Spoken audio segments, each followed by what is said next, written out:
émission qui passe sur RTVH. Donc prenez rendez-vous chaque mardi à 13h30.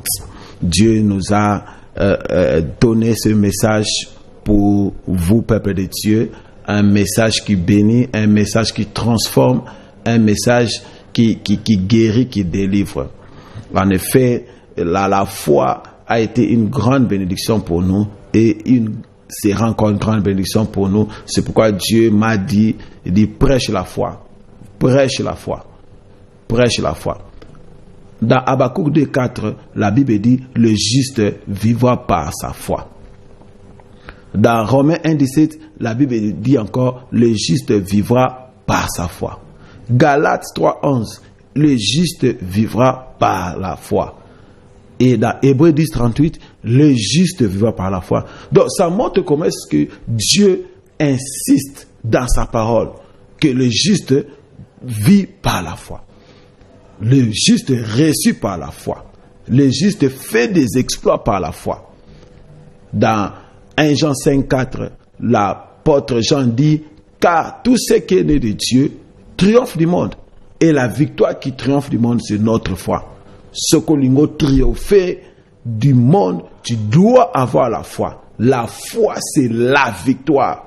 La victoire contre le diable. La victoire contre les ruses des hommes. La victoire contre la sorcellerie. Car tout ce qui est né de Dieu triomphe du monde. Et la victoire qui triomphe du monde, c'est notre foi. Quand tu as la foi, tu triompheras. Je te vois faire des exploits au nom de Jésus. Je te vois réussir au nom de Jésus. Je te vois faire des grandes choses au nom de Jésus. Dans Ephésiens 6:16, la Bible dit, prenez par-dessus tout cela le bouclier de la foi, par lequel vous pourrez éteindre tous les traits enflammés du malin. Si tu veux éteindre les flèches du diable dans ta vie, tu dois tenir le bouclier de la foi. C'est la condition, c'est la condition. C'est la condition. Tu dois avoir la foi. La foi, c'est une condition non négociable pour une vie de victoire dans la chrétienté. C'est une condition non négociable. C'est pourquoi dans Hébreux 11:6, la Bible dit, sans la foi, il est impossible d'être agréable à Dieu. Celui qui s'approche de Dieu doit croire. Tu dois croire. Quand tu veux marcher avec Dieu, tu dois croire que Dieu existe et il est le rémunérateur de ce qu'il cherche. Quand tu marches avec Dieu, tu dois croire. Tu dois croire. Parce que la foi plaît à Dieu. La foi honore Dieu. Si tu n'as pas la foi, tu ne plais pas à Dieu. Si tu n'as pas la foi, tu n'honores pas Dieu. Tu es en train de dire à Dieu que tu es un menteur. Tu n'es pas fidèle à ta parole. Oh, Dieu est fidèle. Il ne ment jamais. Ce qu'il dit, il accomplit. C'est pourquoi Abraham fut appelé le père de la foi. Le père de la foi, parce qu'il a cru aux promesses de Dieu. La Bible dit dans Romains 4, à partir du verset 16, la Bible dit, Abraham a cru à Dieu. Notre père, il a cru à Dieu qui appelle les choses qui ne sont pas comme si elles étaient. Dieu qui donne la vie aux morts. La Bible dit, Abraham espéra contre toute espérance. Là où il n'y avait pas d'espérance, parce qu'il avait plus de 90 ans. Il atteignait la centaine et sa femme Sarah avait 90 ans. Mais Dieu lui avait dit que de toi sortira une postérité, une grande postérité, comme les étoiles du ciel, comme les sables qui sont sur la terre. Et Abraham a cru à la promesse de Dieu. Il a espéré quand il avait plus d'espérance, parce qu'il avait atteint la vieillesse. Sarah, sa femme, avait atteint la double ménopause. Abraham a considéré tout ça. Il a vu les réalités physiques, mais il a cru aux promesses de Dieu. Espérant contre toute espérance, il crut en sorte qu'il devint père d'une grande nation. Il avait la pleine conviction que ce que Dieu promet, il va aussi l'accomplir. C'est pourquoi il est devenu le père d'une multitude. Donc la foi, c'est la condition pour vivre les miracles de Dieu, pour vivre les promesses de Dieu. Je te vois faire des exploits au nom de Jésus-Christ. Dans Luc 1,45, la Bible dit, heureux celui qui a cru, Parce que les choses qui ont été dites de la part du Seigneur auront leur accomplissement. Celui qui croit, les choses que Dieu a dit vont s'accomplir. Mais si tu ne crois pas, ça ne s'accomplit pas. Ah, là c'est sérieux. Quand Dieu te dit une chose, quand tu reçois les promesses de Dieu, dans la Bible, Dieu te parle directement, tu dois croire en ces choses. Tu dois croire en ces choses. Si tu ne crois pas, Dieu n'est plus engagé.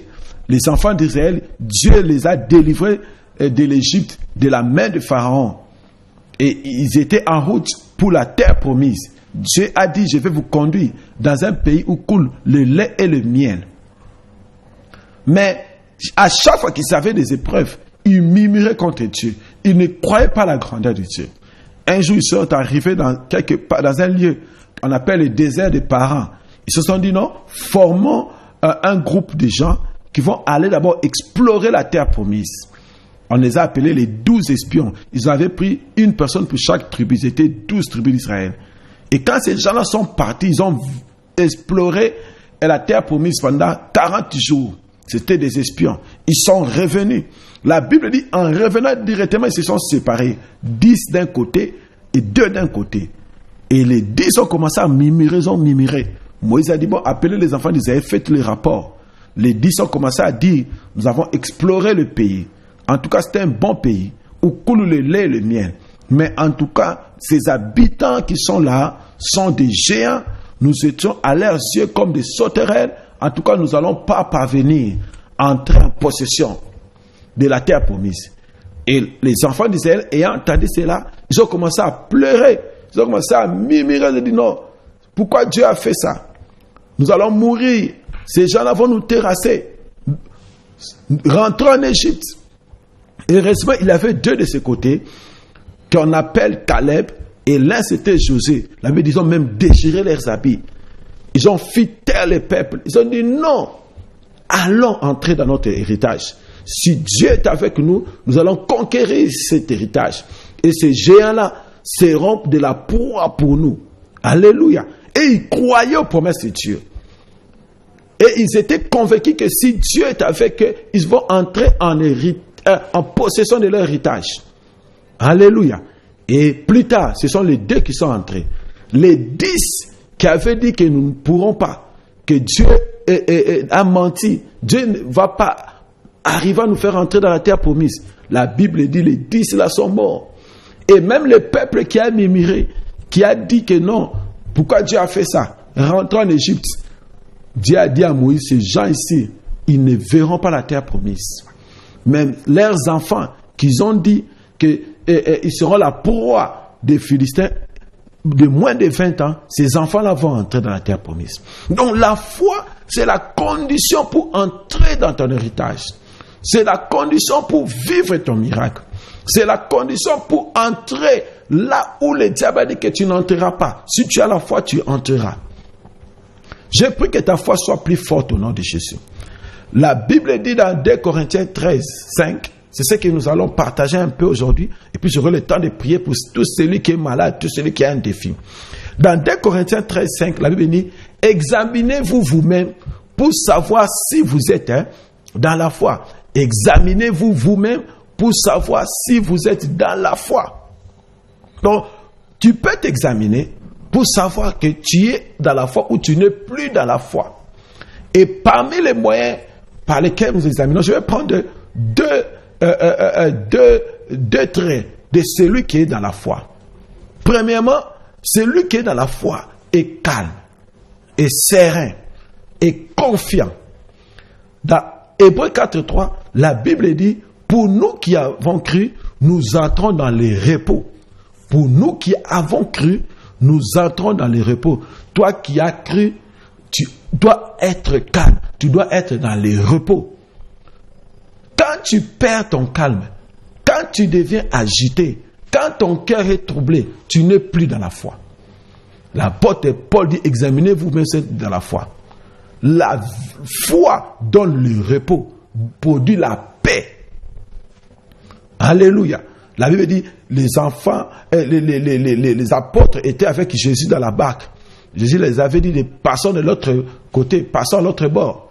Et Jésus était en paix. Il dormait dans la barque. il y a eu des vents et la mer était agitée. Jésus dormait. Et ils étaient agités, ils étaient troublés. Ils sont allés voir Jésus. Ils disent, Maître, réveille-toi, nous périssons. La Bible dit, Jésus a menacé le vent. Le vent s'est calmé. Et puis il s'est tourné vers les disciples. Il les a dit, où est donc passée votre foi? Vous voyez, quand la foi n'est plus en place, l'homme entre dans le trouble. Il n'est plus en paix. Aujourd'hui, mon frère, ma soeur, si tu te rends compte que tu n'as plus de paix,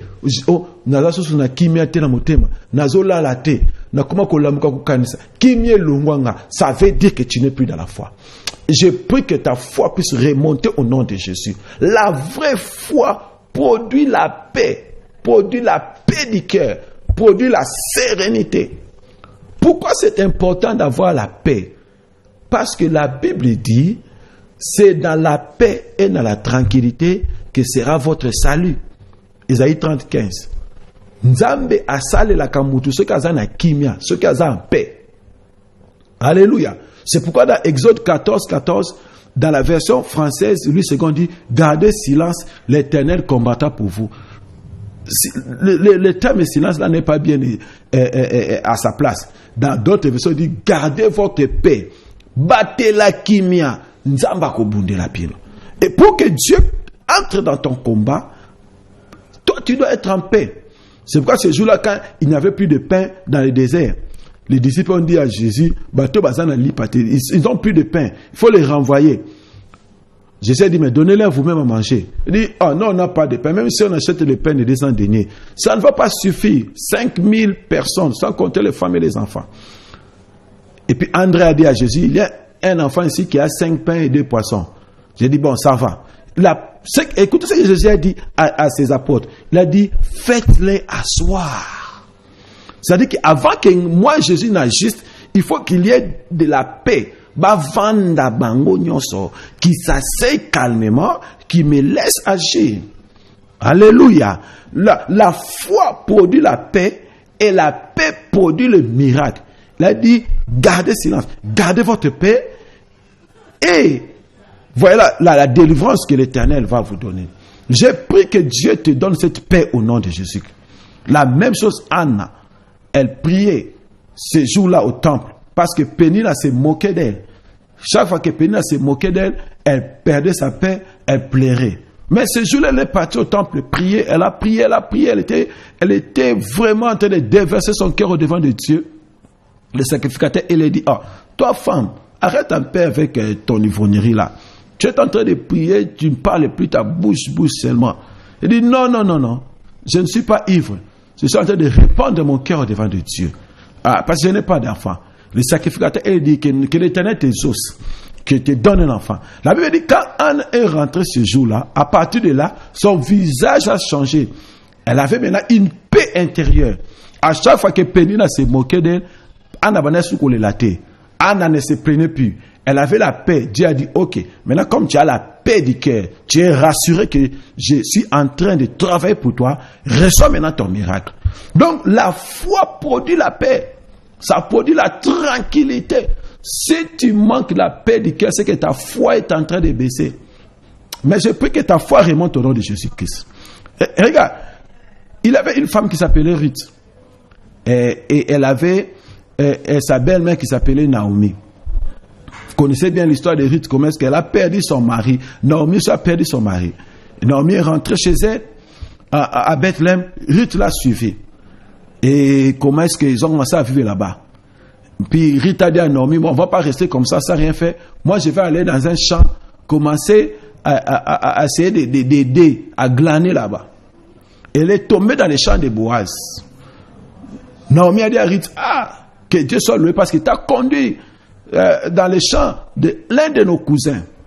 Et puis un jour, dans Ruth, chapitre 3, Ruth dit ceci, Naomi dit ceci à Ruth, il dit, ma fille, je vais assurer ton repos, ta paix.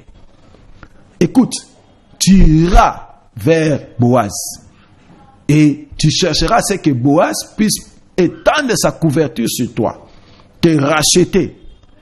Alléluia. Tu iras la nuit, tu vas te jeter sous ses pieds c'est l'image de la prière. C'est l'image de chercher la face de Dieu. Parce que Boaz, c'est celui qui exauce. C'est l'homme riche qui donne la solution. Et puis, pour faire court, Ruth a porté ses beaux habits. Elle est allée coucher sous les pieds de Boaz. Quand Boaz il a dit, ok ma fille, tu as bien agi. Je vais tendre ma couverture sur toi. Mais il y a quelqu'un qui est plus avancé que moi. Si lui ne prend pas l'engagement de te racheter, moi je vais le faire. Et quand Ruth est rentrée vers sa belle-mère Naomi, écoute ce que Naomi va lui dire dans Ruth 3, 14. Il lui raconte comment Ruth dit à Naomi, non, Boaz a dit ceci, Boaz a dit cela. Ruth va dire une chose à Naomi, il dit, ma fille, sois tranquille. Vanda Kimia, ma fille, sois tranquille. Ce Boaz-là ne sera jamais en repos s'il ne termine pas cette affaire. Je viens te dire, mon frère, ma soeur, sois tranquille, sois en paix. Le Dieu que tu pries ne prendra pas de repos jusqu'à ce qu'il va résoudre ton problème. Donc, c'est à nous d'être en paix. Dieu, lui, ne prendra pas de repos. C'est pourquoi il dit, dans Ésaïe 62, pour l'amour de Sion, pour l'amour de Jérusalem, je ne prendrai point de repos jusqu'à ce que son salut paraisse, dit l'Éternel. Donc, c'est lui, Dieu, qui ne prend pas de repos. Nous devons être tranquilles. Il a dit, Naomi dit à Ruth, ma fille, sois tranquille. Zala tranquille, okokota na libala na yo. Zala tranquille, mobali na yo kozonga. Zala tranquille, okozwa musala. Nzambe oyo ke kosambela, okwenda makolo na ye, ozolela, ayoki yo. Azobona yo, sois tranquille. Battez la kimia. C'est lui qui ne prendra pas de repos, c'est Dieu. Elle dit, ma fille, sois tranquille. C'est Boaz. Il ne prendra pas de repos jusqu'à ce qu'il a résolu ce problème. La foi véritable produit le repos. La foi produit le repos. Je prie que tu entres dans ton repos au nom de Jésus-Christ. Je prie que ton cœur puisse rassurer au nom de Jésus. C'est pourquoi dans Philippiens 4, 6 à 7, on dit, ne vous inquiétez de rien, mais en toutes choses, faites connaître vos besoins à Dieu par des prières, des supplications, avec des actions de grâce. Et la paix de Dieu, qui surpasse toute intelligence, comblera vos cœurs en Jésus-Christ. Ici, la vraie prière de la foi, conséquence de la paix de Dieu qui surpasse toute intelligence, comblera vos cœurs en Jésus-Christ. Okomona kimia ekote na motema. Atozane lokote na poche mozana kimia. Atana no moni exaucement te na yeux physique. Mozo senti kimia. Voilà kimia ya kondima. Kimia moko surnaturel. Et quand Dieu tu entres dans cette paix-là surnaturelle, ça lui prépare le terrain d'agir. Il agira dans ta vie au nom de Jésus. Tu ne mourras pas malheureux au nom de Jésus-Christ. Tu ne mourras pas malheureux au nom de Jésus-Christ. Je te vois témoigner cette année la bonté de Dieu dans ta vie. Je te vois témoigner cette année l'accomplissement des promesses dans ta vie. Heureux celui qui a cru, parce que les choses que je te dis de la part du Seigneur auront leur accomplissement. Dans les 10 minutes qui restent, je vais prier pour ceux qui sont malades. Je vais te dire une chose. C'est la volonté de Dieu que tous les hommes soient en bonne santé. Mais malheureusement, tous ne viennent pas à lui. Alléluia. La Bible dit, je veux que tu prospères à tous égards et que tu sois en bonne santé, comme prospère l'état de ton âme. La Bible dit, il a pris nos douleurs, il s'est chargé de nos maladies. Le châtiment qui nous donne la paix est tombé sur lui. Et par ces maîtres-ci que nous sommes guéris. Personne ne venait à Jésus pour la guérison. Et Jésus lui disait, non, pas toi. Il guérissait tous ceux qui venaient à lui. La Bible dit, on a apporté à Jésus les malades. Il les a guéris tous. Si toi aussi, on t'avait apporté à Jésus ce jour-là, tu serais guéri. Alléluia. Bon, tu peux dire, le diable peut te dire, mais aujourd'hui, Jésus n'est pas là. Non, Jésus est là au travers de sa parole. La Bible dit, au commencement était la parole était avec Dieu, la parole est Dieu. Jésus, Dieu et sa parole sont un. Cette parole est de lui. Il est celui qui guérit. Crois à la guérison. Crois à la guérison. Il n'est pas seulement capable de te guérir, mais il veut te guérir. Dans Marc 1, 40, un lépreux est venu vers Jésus. Il a dit, si tu le veux, tu peux me rendre pur. Je sais que tu es capable, mais est-ce que tu veux me guérir? La Bible dit, Jésus le toucha et lui dit, je le veux, sois pur. Jésus veut te guérir. Il veut que tu atteignes le nombre de tes jours, c'est-à-dire la vieillesse. Il dit à Abraham, dans Genèse 15, toi tu t'en iras après, en paix, après une heureuse vieillesse. Si tu as 50 ans, tu as 40 ans, tu as 30 ans, tu as 60 ans, tu n'es pas vieux. Ce n'est pas le temps de mourir. Refuse cela. Dis à Dieu, merci pour la guérison. Merci parce que tu m'as envoyé cette parole. Quels que soient les symptômes, c'est faux. Dieu veut te guérir. La Bible dit, il envoya sa parole et les guérit. Il nous a dit, allez prêcher la parole, guérissez les malades, parce qu'il veut que l'homme soit en bonne santé. Que tu sois, que tu vives, que tu vois les enfants de tes enfants. C'est la volonté de Dieu. Jésus-Christ a été frappé pour que nous soyons en bonne santé. À chaque fois qu'on le chicotait, on le blessait, et son dos était devenu comme la pâte. Ces douleurs-là, il portait nos maladies. Toi, tu as toujours mal à la tête, tu souffres, la tête te fait mal. Quand Jésus a porté les épines, c'était pour que toi tu sois en bonne santé. C'est pourquoi aujourd'hui je t'annonce non seulement le Jésus qui sauve, mais c'est lui qui guérit. C'est pourquoi David dit dans le psaume 103, mon âme bénit l'Éternel, que tous ceux qui en moi bénissent l'Éternel, et n'oublie aucun de ses bienfaits. C'est lui qui pardonne toutes tes iniquités et qui guérit toutes tes maladies. Il est le Dieu qui guérit. Je t'annonce, c'est Dieu qui te guérit. Je t'annonce, Jésus, Dieu qui guérit. Crois-le, reçois-le, refuse la mort, refuse la maladie, accepte la guérison. Dis, Jésus, merci, tu me guéris. Il n'est pas celui qui va te guérir. Il te guérit. Il l'a fait il y a 2000 ans. Toi, crois-le, reçois-le. Ne t'arrête pas à tes symptômes. Non, crois la parole de Dieu. Il te guérit aujourd'hui au nom de Jésus. La Bible dit dans Hébreux 11, 34, c'est par la foi qui guérit de leurs malades. C'est pourquoi je vais prier pour toi qui es malade. Je vais prier pour toi qui as des problèmes de santé. Et je crois que mon Dieu va te guérir. Je crois que mon Dieu va te guérir. Je crois que tu vas recevoir la guérison. Alors, je veux que tu puisses tenir là où tu es malade. Tu puisses tenir là où tu es malade. Tu vas recevoir la guérison aujourd'hui. Je te laisse. Tiens là où tu es malade. Au cœur, à la tête, je ne sais où. Je vais prier pour toi. Je vais prier pour toi. Je sais que le Dieu de la Bible, il est vivant. Il a envoyé cette parole pour toi. Et par ta foi, tu recevras la guérison. Par ta foi, tu recevras la touche de Dieu.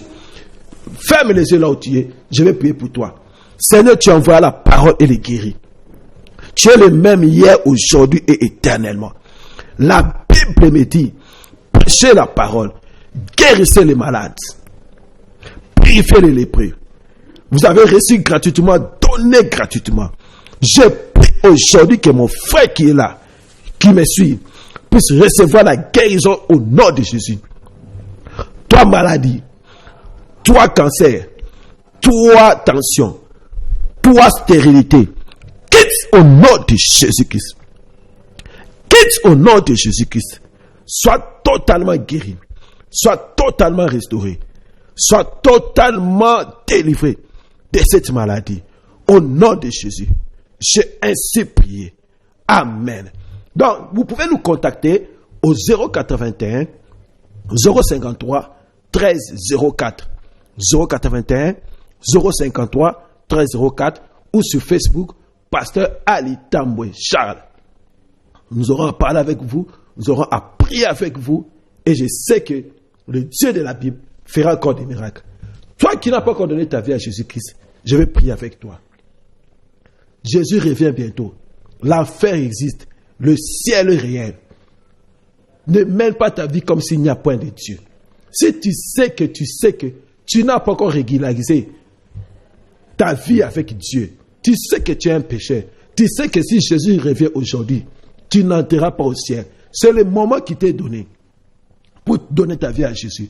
Il est mort à la croix pour toi. Pourquoi qui m'enzambe mon frère? Pourquoi qui m'enzambe ma soeur? À quoi ça sert de tout gagner et de perdre ton âme? Jésus t'appelle. C'est une occasion que tu ne dois pas rater. Donne ta vie à Jésus.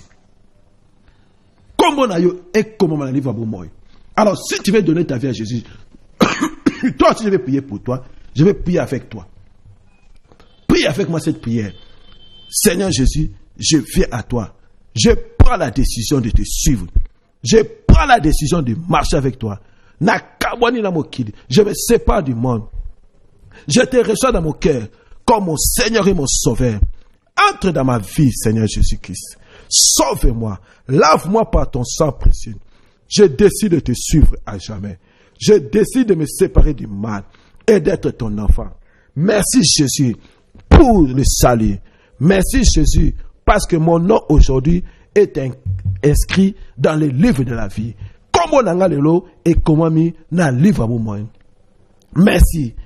Na sambel pona nzambe na tiki libota ona boko na yo peuple oyo bandeko oyo basu décision lelo ya kopesa mo ina bango bomba bango na makila na yo grâce na yo continue na bango ba tambola na yo tibu kola suka oto komona na yo. Sois béni parce que ça yango na kombo na Yesu sambeli. Amen. Que Dieu te bénisse. Alors, je te dis quand je te rappelle nos numéros, c'est le 081 053 1304. Tu peux nous appeler, tu peux nous écrire et nous allons prier avec toi, nous allons partager avec toi et Dieu va te faire du bien. Je bénis encore toute l'équipe de RTVH, la technique avec l'excellent frère Simon pour le bon travail qu'il est en train de faire.